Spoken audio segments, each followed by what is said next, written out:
जी एक मैं भी ऐलान करता हूँ। आप भी ऐलान। अगर बाबर आजम भारत के अगेंस्ट इंशाल्लाह ताला मैच जितवाते हैं तो सारे क्राउड को मेरी तरफ से खाना है। जो भी जो बड़ा ऐलान है भाई, क्राउड कोऑर्डिनेटर खाना नहीं लाएगा उस दिन। दूसरा आप भी ऐलान करो। पूरी टीम को, हमारी पूरी टीम को। और वो कह रहा है अगर ना किया तो आपने खिलाना है। काशिफ भाई आप भी ऐलान करो। अगर हम जीत गए अगला मैच, बाबर ने जितवाया, अगर नहीं बाबर ने जितवाया तो इस प्रोग्राम की अगले दिन छुट्टी होगी।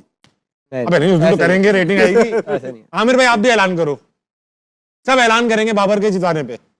खाने का तो उसने कर दिया, क्या पीछे क्या रह गया? आप पीने का कर लो, ठंडी ड्रिंक्स, आइसक्रीम। जो खाने की या पीने की डिमांड होगी वो मैं पूरी मैं दे रहा हूँ, बड़ा दे रहा हूँ आपकी तरफ से। बाबर ने अगर थोड़ा टफ भी कर रहे हैं बाबर के लिए, बाबर ने अगर लेट से 160 के स्ट्राइक रेट से इनिंग्स खेली और पाकिस्तान को जितवा दिया, आमिर भाई रिटायरमेंट वापस ले लेंगे। ये लो बस खत्म भाई, आमिर ने रिटायरमेंट वापस लेने का। ओके, वो तो 2 बॉलों पे क्या पता 8 रन भी करे और आउट हो जाए, ये वाली नहीं। जितवा दिया कम से कम 30 रन हो, 30 से ऊपर तो वो कर लेता है। 15 बॉल 18 20 एक ओवर लगाएगा वो 30 कर लेगा। नहीं वो नहीं, ये वाला वो नहीं। नहीं। लेकिन मैं बता, मैंने शर्त अच्छी रखी है। जी। अगर उसने 160 के स्ट्राइक रेट से बड़ी इनिंग्स खेली, ज्यादा हो जाए, 50 अबव खेला, अच्छी इंपैक्ट वाली, और पाकिस्तान को जितवा दिया, बड़ी इनिंग्स पे अगर रिटायरमेंट वापस भी मैं जरूर सोचूंगा वापस। नहीं चले, आप थोड़ा सा रियलिस्टिक कर लें। अगर 150 के स्ट्राइक रेट से मैच विनिंग इनिंग खेलकर 50 प्लस स्कोर करता है तो ये सारी शर्तें ऑन है। बस ठीक है। बड़ा हेडलाइनें चलवा दो, हेडलाइनें, ताकि और नासिर भाई अपनी किताब रिलीज कर दोगे आप। इतनी लंबी तो बैटिंग भी नहीं करता, चेंज कर दो। अहमद भाई, यूएसए के अगेंस्ट हम फाइनली मैच जीत गए। आज हमने अच्छी परफॉर्मेंस दी, बैटिंग भी की, बॉलिंग भी की।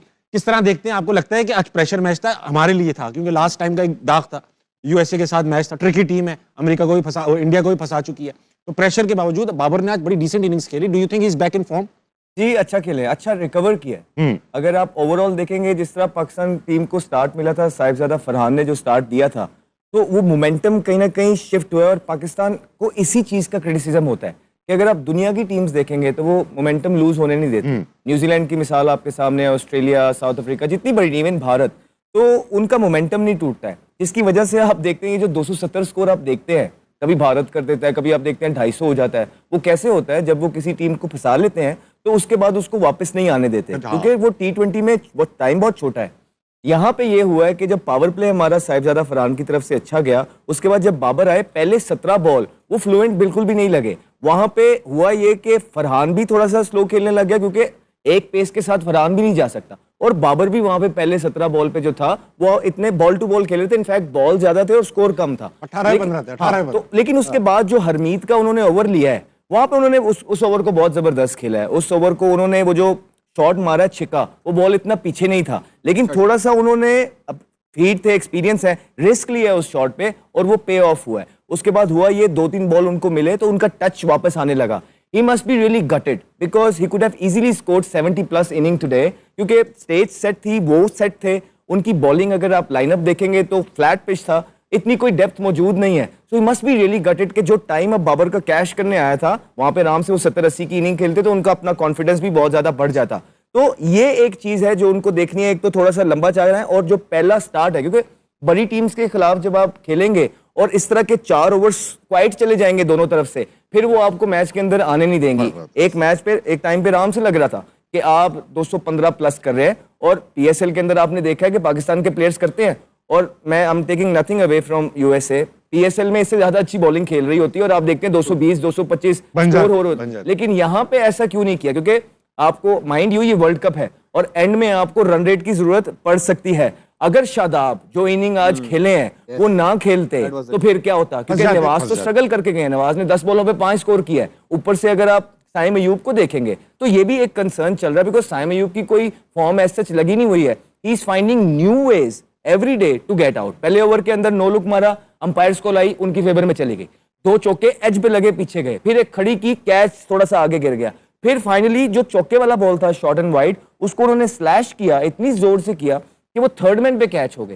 तो ये एक कंसर्न है। और जो बीच के ओवर है हमारे 6 से 9 ओवर तक का जो टाइम है, वो बड़ी टीम के खिलाफ अगर आप इस पेस के साथ जाएंगे तो वो आपको मैच के अंदर वापस नहीं। आमिर भाई आपसे पूछूंगा, आज पेस अटैक हमारा काफी मुख्तसर सा था, फहीम पे चले गए। मैं तो सरप्राइज हूँ कि सलमान मिर्जा ही नहीं खेले। जी जी जी आ रहा था अगला दिन, राशिद भाई के लिए बचा रखा है। जिस बंदे ने पिछले मैच में 24 रन दे के 3 आउट किए हैं, उस बंदे को आपने अगले मैच में खिलाया ही नहीं, और उसको एक ऐसे बॉलर को प्रेफर करे जो ऑलरेडी स्ट्रगल कर रहा है। शहीन अफरीदी स्ट्रगल कर रहे हैं, ठीक है, आई अंडरस्टैंड, क्रिकेट में ये टाइम आता है कि आपकी चीजें आपके साथ नहीं चल रही होती, आप ट्राई भी करते हो फिर भी नहीं होता, लेकिन जिस लड़के ने परफॉर्म किया फिर उसका क्या कसूर है? टूर्नामेंट में, वर्ल्ड कप में आप तजर्बे नहीं कर सकते, इन फॉर्म ही प्लेयर्स आप लेके जाते हो ग्राउंड में, ठीक? जैसे आपने बोला, अगर शहीन से ओवर नहीं हो रहे और जहां मैच खत्म भी हो गया, तो शहीन जब तीसरा और चौथा, आप फहीम को क्यों नहीं करवा रहे?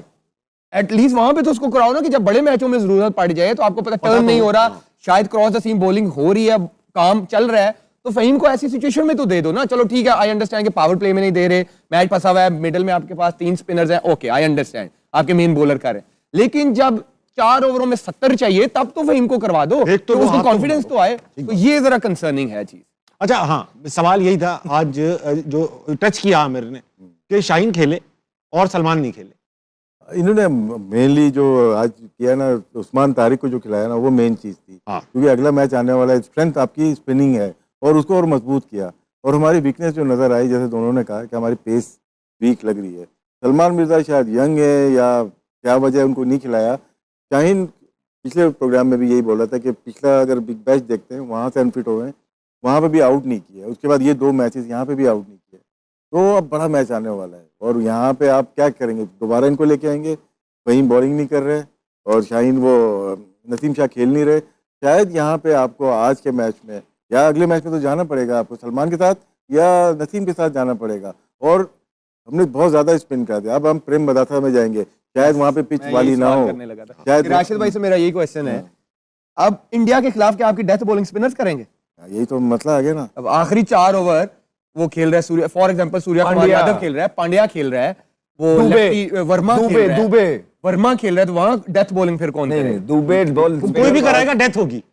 लेकिन आप उनके पास लेफ्ट हैंडर काफी बॉलर को बिठा रहे हैं, अब क्या आप अगले मैच में प्रेशर गेम में लेके आएंगे? उसने तो पिछला मैच भी नहीं खेला, बॉलिंग भी नहीं की हुई, फहीम ने मैच में बॉलिंग नहीं, दोनों मैचेस में नहीं की, क्या वो डेथ बॉलिंग करेगा? शहीन ऑलरेडी स्ट्रगल कर रहे हैं, इवन डेथ में भी और नए बॉल से भी, और उनके लेफ्ट हैंडर हैं बहुत तगड़े, वो स्पिनरों पे इतना नहीं बचते। सही बात, सही बात। अच्छा भाई राशिद भाई, let's address the elephant in the room. बहुत अरसे से बॉयकॉट चल रहा था पाकिस्तान वर्सेस इंडिया का, थलथली मची हुई थी with in the cricketing world. Finally कल हमने जो है वो अपना डिसीजन रिवर्स किया और अब हम इंडिया के अगेंस्ट खेलेंगे। कई कहानियां सामने आ रही हैं कि हमने कहा भाई हमें एक प्लॉट चाहिए, हमें ये चाहिए, 2 ये बबल चाहिए, छालिया चाहिए, तो चाहिए क्या? हमने क्या लिया, क्या दिया, और कौन जीता कौन हारा? अब ऊपर कौन है? कोई नहीं जीता, कोई नहीं हारा, लेकिन ये कि क्रिकेट जीत गई और आईसीसी को हमारे पास आना पड़ा और हमने झुका दिया, यही बोल सकते हैं। आईसीसी को हमने झुकाना क्यों था और अपने पास बुलाना क्यों था? बुलाने से फायदा क्या हुआ झुकने से? फायदा देखें, होता है कि आप एक नेशन के साथ खड़े हुए हैं, बांग्लादेश के साथ खड़े हुए हैं, और उनको प्रॉब्लम ये हो सकती, सैंक्शन लग सकती थी। पाकिस्तान तो स्ट्रॉन्ग था क्योंकि उसकी वजह से रेवेन्यू जनरेट होता है, ये कम लेते हैं हम लोग, लेकिन जनरेट होता है। लड़ा तो भारी है। बात क्या है वाला मामला, आखिर में बात यही है ना कि कोई सैंक्शन नहीं लगेगा बांग्लादेश पे, उसको एक वर्ल्ड कप भी मिलेगा, तो यही चीजें मनमानी होती हैं। लेकिन इस बाइकआउट से एक चीज पता चल गई, हमारे बोर्ड को भी पता चली होगी हमारी स्ट्रेंथ क्या है, हमारी स्ट्रेंथ क्या है, क्योंकि प्लेयर फैसला किया ना तो स्ट्रेंथ पता चल गई। यही पाकिस्तान टीम को भी करना है, पाकिस्तान को भी यही फैसला। आप आईसीसी शो करती है $600 मिलियन साल का, आपको ज्यादा, इनको ज्यादा मिलता है, उसमें 230 तो इंडिया लेके जाता है, बाकी पाकिस्तान को मिलता है 35 मिलियन मिल जाता है वो साल का, ऑस्ट्रेलिया 41 और 39 शायद इंग्लैंड को। तो इंग्लैंड और ऑस्ट्रेलिया तो बायलैटरल खेलती है इंडिया के साथ, हम नहीं खेलते। तो इस पे नेक्स्ट साइकिल में इनको फैसला करना चाहिए पाकिस्तान क्रिकेट बोर्ड को और आईसीसी को भी, कि पाकिस्तान का रेवेन्यू बढ़ना चाहिए।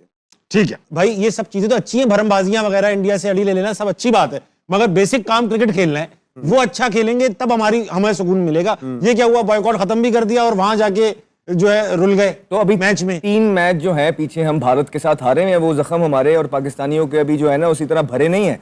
ये मैच के ऊपर बहुत चीजें डिलाई करती हैं, बिकॉज ये सारी चीजें पाकिस्तान के अगेंस्ट आ जाएंगी अगर खुदा ना ख्वास्ता कोई चीज ऊपर नीचे हो गई। ठीक है, ये मैच जीतना बहुत जरूरी है। आज अच्छा खेले इंडिया के खिलाफ, इम्पैक्ट प्लेयर हैं, एक यार जो उनके स्पिनर्स हैं ना, क्राउड इम्पैक्ट है, लेकिन मिडिल में जो इनका नंबर है और उनके जो स्पिनर्स हैं, लगता है ये स्ट्रगल कर सकते हैं, क्योंकि उनके स्पिनर्स बहुत तगड़े, वो हल्की फेंकते हैं जानबूझ के, कुलदीप, वो अक्षर, वो बहुत तगड़े स्पिनर। आज ही बाबर की स्पेलिंग ठीक नहीं है बेटा, मुझे- तुमको फारिग कर दूंगा, तो मैं बाबर क्या- खेलूंगा अकेले, तुम नहीं खेलोगे अगला मैच। इंडिया के खिलाफ मुझे लगता है इंडिया के खिलाफ अपना इनके T20 करियर का रिवाइव होगा। इंशाल्लाह, ये सबकी दुआ है भाई, अल्लाह करे ऐसा बाबर 40 पे सेंचुरी मार दे, ऐसा हो जाए और मुझे कश्मीर लगता हमारा है, हो जाए। मुझे genuinely I have a feeling, क्योंकि यार इतना टफ टाइम किसी को नहीं, और इससे मौके बाद पे अच्छा ही होना मिल चाहिए रहे वैसे। हैं, मौके के मौके मिल रहे हैं, तो इससे ज्यादा कुछ नहीं। और मुझे लग रहा है कि इस इंडिया के मैच से बाबर आजम का जो वर्ल्ड कप है या T20 का जो करियर है, और कुछ लोग उन्हें कह रहे हैं कि रिटायरमेंट ले ले। अरे यार वो यंग है, किस तरह के आप मशवरे दे रहे हैं, आप सो कॉल्ड बनते हैं कि आप बड़े उनके प्रो बाबर है, ऐसे नहीं। बेहतरी की बात जरूर किसकी- करें, किसकी बात? किसी किसकी की भी प्रो बाबर बने, बिल्कुल अच्छी बात है, लेकिन अपने मशवरे शायद उनको आपके मशवरे चाहिए नहीं है। चाहिए। वो जिस सिचुएशन पे इस टाइम खड़े हैं, वहां सैंपल साइज आप लोगों का बहुत छोटा है, या। तो कोई बात करने के लिए उस लेवल का सैंपल साइज होना चाहिए। तो आप जरूर क्रिटिसाइज करें या जरूर तारीफ करें, लेकिन इस तरह के मशवरे जो उनके करियर के साथ लिंक्ड है ना दें। मुझे लगता है कि बाबर आजम के अंदर T20 की क्रिकेट बाकी है, स्टबन हो गए कि उन्होंने इंप्रूवमेंट नहीं की, डोमेस्टिक में नहीं गए, इस पे debate इसलिए हो स्ट्रगल हो रहा है उनका। लेकिन हमारा मसला ही उनसे सिर्फ ये था कि डोमेस्टिक में इंप्रूव करके हैं। लेकिन इंशाल्लाह पूरी दुआ है अल्लाह से कि ये इंडिया के मैच में ऐसी परफॉर्मेंस करें इंशाल्लाह। कि पाकिस्तान को भी मैच जितवाएं और अपना T20 का करियर रिवाइव करें, रिवाइव। बहुत अच्छी बात कर दी अहमद भाई, बहुत अच्छी बात किया। सबका रंग चढ़ रहा है, रंग चढ़ बाबर रहा ने है। अगर मैच जितवा दिया तो बसंत दोबारा कर देंगे। शायद सच्ची रेटिंग्स देनी है भाई, रेटिंग। भाई नाराज भी हो जाते हैं, सेंसिटिव आदमी है। 5 4 4 3 2 1 6। लंबा सांस लिया। सबसे अच्छी रेटिंग यही देता है लड़का, जबकि बिल्कुल इंडिया के खिलाफ खेलना चाहिए नहीं, ये क्रिटिकल सवाल है। खेलना चाहिए, खेलना चाहिए राशिद भाई। आपके सलमान मिर्जा हैं मौजूद, स्विंग चाहिए, शायद हो जाए। शायद हो जाए, शायद के ऊपर आप खिलाएंगे। एक्सपीरियंस मैटर करता है। मुझे लगता है कि इंडिया के खिलाफ नसीम शाह को भी खेलना चाहिए और शाहीन शाह अफरीदी को भी खेलना चाहिए। हाँ मेरे भाई, नसीम शाह, सलमान मिर्जा। नसीम शाह, सलमान मिर्जा। देखिए यार, आप ये जो आप लोग कहते हैं ना कि अब अभी हम शुरू किया शाहीन को क्रिटिसाइज करने से प्रोग्राम, अभी जब बात आई कि होना चाहिए कि नहीं, तो आप दोनों भी यही कह रहे हैं कि होना चाहिए। तो अब है, मैं आपको टीम में बताता ना। हूँ, Selectors भी यही नहीं, कहते होंगे। मैं टीम बता- में है नहीं ना। नहीं, एक मिनट सोचो टीम में है ना। सर, आप बड़े मैच से पहले नहीं चेंज करते, जी। ठीक है। अगर आपने सलमान के साथ जाना था तो फिर आज आपने उसको कॉन्फिडेंस क्यों ब्रेक किया? अब नाउ सलमान मिर्जा ने एक तो परफॉर्मेंस कर दिया, उसके बाद आपने ड्रॉप किया, अब आप उसको अगले मैच में लेके आएंगे तो वो प्रेशर में होगा। तो एटलीस्ट जो रिदम के अंदर है खेल, जब आप किसी को खेल रहा है ना, फिर उसे पूरा खिला दो और उसके बाद डिसाइड कर लो कि फ्यूचर का क्या करना है। इसको मैं काउंटर करता हूँ, हाँ, काउंटर कर। ठीक है। अब आप जैसे कह रहे हैं कि एक्सपीरियंस का एज है, अब इंडियन सबको पता है कि शहीन शाह क्या करता है, सलमान को वो नहीं खेले वही हुए। उनका डाउन वो भी है। हाँ, और सलमान का एज है, सलमान को वो नहीं खेले हुए। बहुत अच्छी बात। उसका जो कटर्स वगैरह है, उसका हाथ बहुत तेज घूमता है, ठीक है, बहुत सही। उसको वो रीड करते हुए शायद प्रॉब्लम हो। शहीन का उनको 99% पता है कि इसकी क्या स्ट्रेंथ है और ये क्या करता है। ये मुद्दा अच्छा है। तो मैं भी यहाँ बात कर सकता बात हूँ कि करें। It's a game of nerves and experience matter. तुझे पता है कि ऐसे मैच के अंदर जहाँ एक दूसरे की आवाज तक नहीं आ रही होती, दो चौके पड़ते हैं। Experience वो जो नर्व वाला है वो अभी आ नहीं ना रहा, सुन ना, बाहर नहीं निकल रहा कि ना, दो वो वाला। चौके वो पड़ते हैं, निकलना चाहिए ना। दो चौके पड़ते हैं तो बिल्कुल हाथ पैर इंसान के फूल वो तो जाते हैं। शहीन को भी हुआ है आज यार, यूएसए ने किया है, तो इंडिया भी कर सकता है। फिर तो यार, बहस- ये debate तो हो आर्गुमेंट सकती है। आमिर भाई की तरफ जा रहा है अहमद भाई। अब आप हाँ कह Debate सकते तो हो, हो ना सकती है, कह वो तो शहीन को भी हुआ है। फैसला शहीन को राशिद भाई न्यूजीलैंड देंगे। के खिलाफ भी हुआ है, बात आज भी हुआ है। आमिर की फैसला बात- राशिद भाई देंगे। आमिर की इसलिए बात आमिर ठीक है गलत वैसे। नहीं कह रहा है। बात ठीक है, लेकिन इसकी भी ठीक है। यार, ये- एक्सपीरियंस चाहिए होगा। नहीं, देखिए मैं जेन्युइन एकदम MKM बन जाते मैं हैं। नहीं आपको ठीक कह रहा हूँ, बात वो गलत नहीं कर रहा है। मैंने सलमान को तब खिलाता अगर आज सलमान ड्रॉप ना होता। देखिए मैं अगर आज मैं सलमान समझ ड्रॉप ना होता तो मैं कहता कि ठीक है। तजर्बा चाहिए भाई। यानी आज जो गलती की अगले दिन दोबारा दोहरानी चाहिए। नहीं, आप नए बच्चे को इतने इस तरह के हाई वोल्टेज गेम के अंदर एक्सपोज नहीं कर। ये देखो 2 टके के पाकिस्तानी, ये देखो क्या कह रहे हैं। पूरी वीडियो मैंने तां डाली है कि चल देखते हैं हमारे ऑडियंस क्या कहती है। सारे बंदे जरूर कमेंट करें और अपने इस चैनल को जरूर सब्सक्राइब करो। इस चैनल ਤੇ ਆਪਾਂ ਪਾਕਿਸਤਾਨ ਦੀ ਪੂਰੀ ਤਸਲੀਨ ਬਖਸ਼ ਕਰਿਆ ਕਰਾਂਗੇ ਇਸ ਚੈਨਲ पे। ਤੇ ਜਲਦੀ ਸਾਰੇ ਵੀਰ ਭੈਣ ਭਰਾ ਇਸ ਚੈਨਲ ਨੂੰ ਜਰੂਰ ਸਬਸਕ੍ਰਾਈਬ ਕਰਿਓ। ਸਾਰਿਆਂ ਦਾ ਬਹੁਤ ਬਹੁਤ ਧੰਨਵਾਦ। आज अब पाकिस्तान वाला मैच 15 तारीख को जो मैच ना, कुछ भी हो जाए इंडिया ने जीतना ही जीतना है। अर्शदीप हमारे सभी बैट्समैन बॉलर सभी देखना इनकी धजिया उड़ा देंगे। भगवान भला करे। सबका भी एक गेम पार्ट है। चल हम इसे जंग के रूप में नहीं देने, बट फिर भी जो है हकीकत है कि हमारा इंडिया ही जीतेगा।